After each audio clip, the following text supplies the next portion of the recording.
Hello.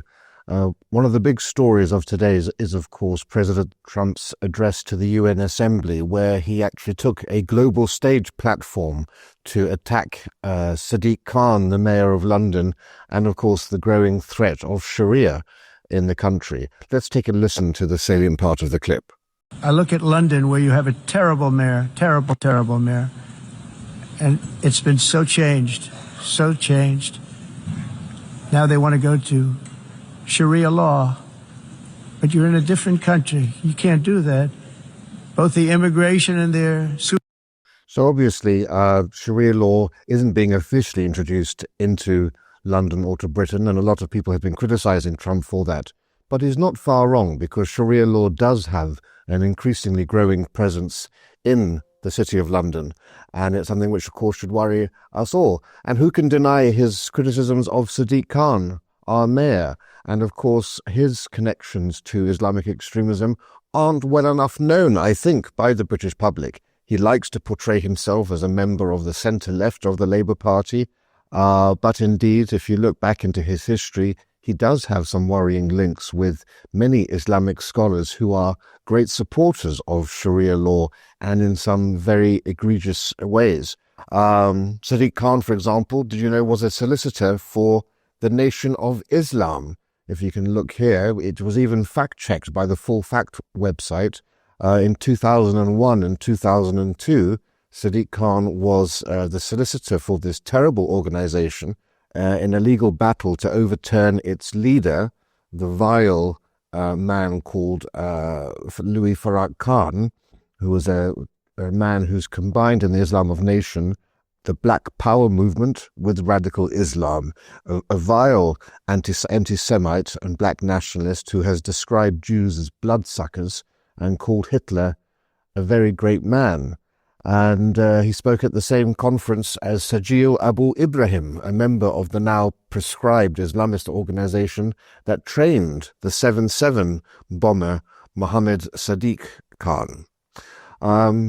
In 2004, actually, also, Sadiq Khan appeared on a platform with 5 Islamist extremists at a conference in London organized by the Al-Aqsa, a group that has published works by, for example, the notorious Holocaust denier Paul Eisen.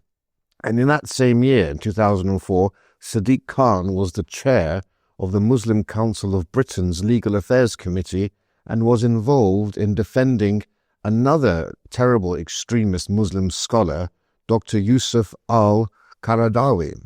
And remarkably, as was reported in the Times, Sadiq Khan said that al-Qaradawi is not the extremist that he is painted as being. Really? Well, let's have a look about that and see quite how accurate it is. Here we have a release from the BBC Press Office, where it says quite clearly that he supports the concept of suicide bombers. He says, Allah is just through his infinite wisdom. He has given the weak what the strong do not possess, and that is the ability to turn their bodies into bombs like the Palestinians do. There we have him essentially encouraging suicide bombers in the West and in London. This is the man that Sadiq Khan has said is not an extremist. And of course, he's written many other things. This man published a book called The Lawful and the Prohibited in Islam, again dealing with Sharia, in which he justifies wife-beating, discusses whether homosexuality should be made illegal and homosexuals should be killed. And most notoriously, he obviously condones these martyrdom operations. In 2006, when Ken Livingstone was mayor and Khan was an MP, Khan was one of the signatories of a letter to The Guardian that blamed terrorist acts like the bombing on 7/7, not on Islamic extremism, but on Britain's foreign policy, and particularly its support for Israel. And as I say, Khan likes to portray himself as part of the soft centre-left of politics, but in truth he's far closer to Jeremy Corbyn. And never forget that it was Khan who actually nominated Jeremy Corbyn for the Labour leadership contest in 2015. And Khan wouldn't have won his election as mayor had it not been for the support of Corbyn, of Len McCluskey and the trade unions, and of course Momentum, the far-left Labour organization that got the vote out for him. And therefore, of course, it's no surprise that Khan's biggest supporters are other radicals like Diane Abbott, Owen Jones, and Dawn Butler. But that's Khan as we really should know him. Let's turn, though, to the issue of Sharia law, which Donald Trump spoke about. Is Sharia law coming to London? Well, not as dramatically, perhaps, as Trump is suggesting, but subtly and not so subtly, Sharia law is rapidly establishing itself in London and in Britain. There are 85 Sharia courts in Britain. Many of them are in London. But what is Sharia? Well, Sharia essentially is jurisprudence, which is based on the opinions of Islamic jurists during the classical period of Islam, which essentially is 7th century until the 13th century. So essentially, this is medieval law being made applicable to the 21st century. Just imagine that in an English context where you had witchcraft and all sorts of things like that being punishable by death and so forth. We would be aghast to bring medieval law into modern-day England, but that's what we've done in the presence of these Sharia laws.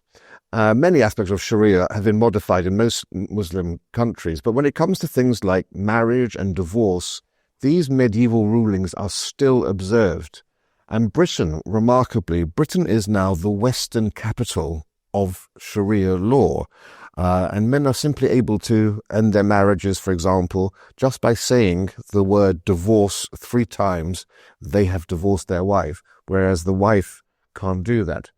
And an investigation by the Times into the issue of Sharia law and polygamy found out that with Sharia, polygamy is so normalized that there is now an app for Muslims in England and Wales to create Islamic wills, and has a drop-down menu for men to say how many wives they have. And this app, which is approved by a Sharia court, gives daughters half as much of the inheritance that sons get.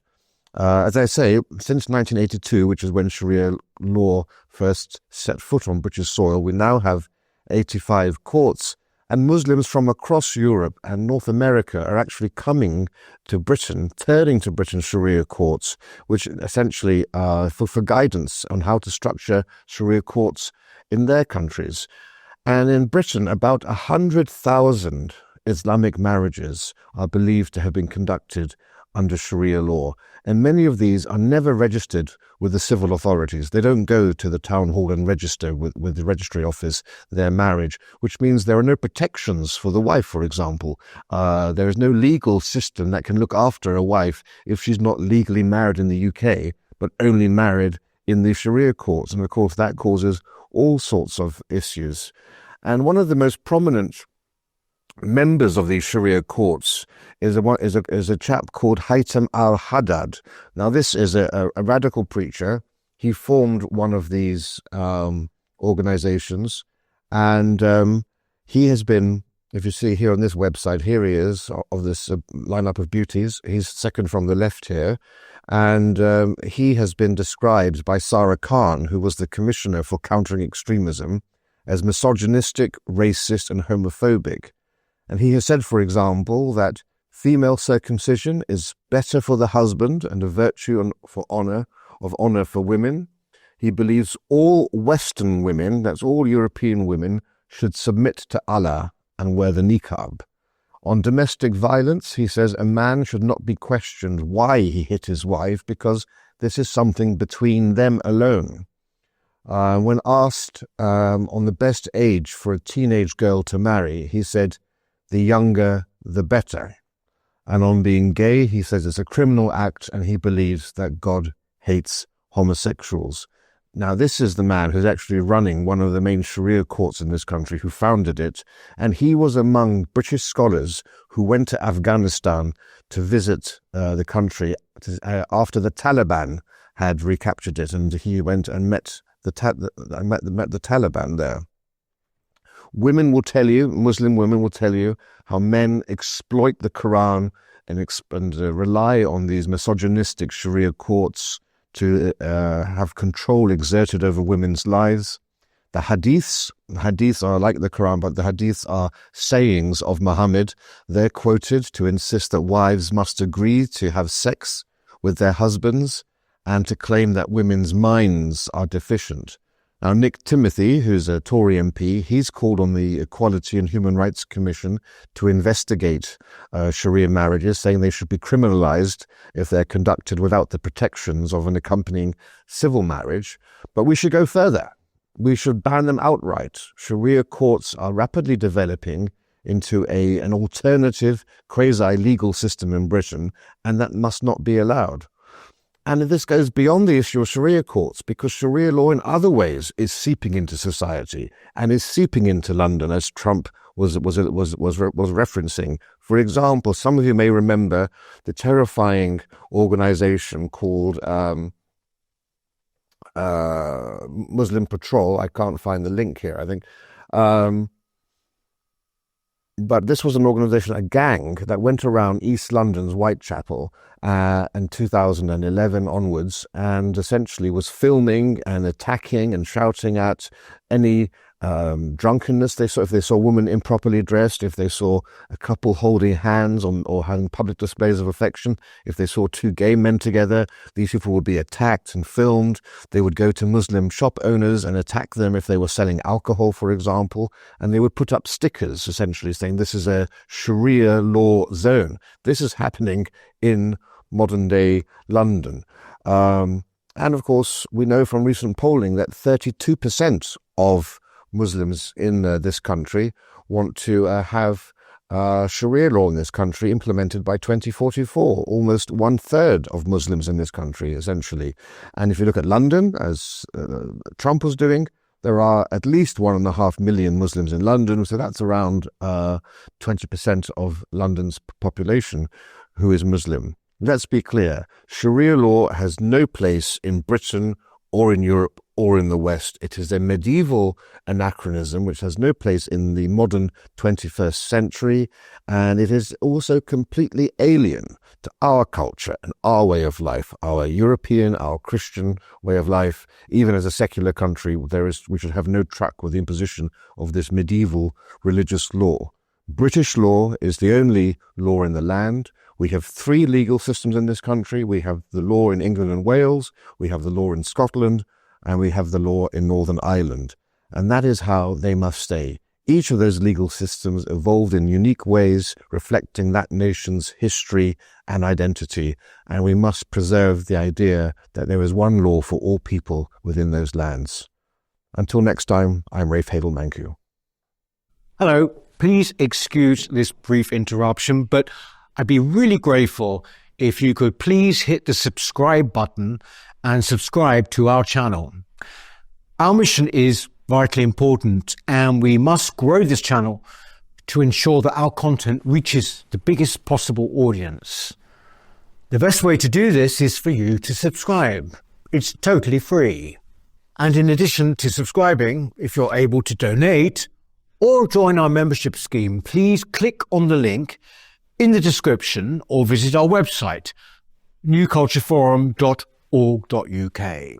We've got great plans ahead, but we can't do it without your support. From only £4 per month, you'll receive a range of perks and benefits, including exclusive content. Thank you.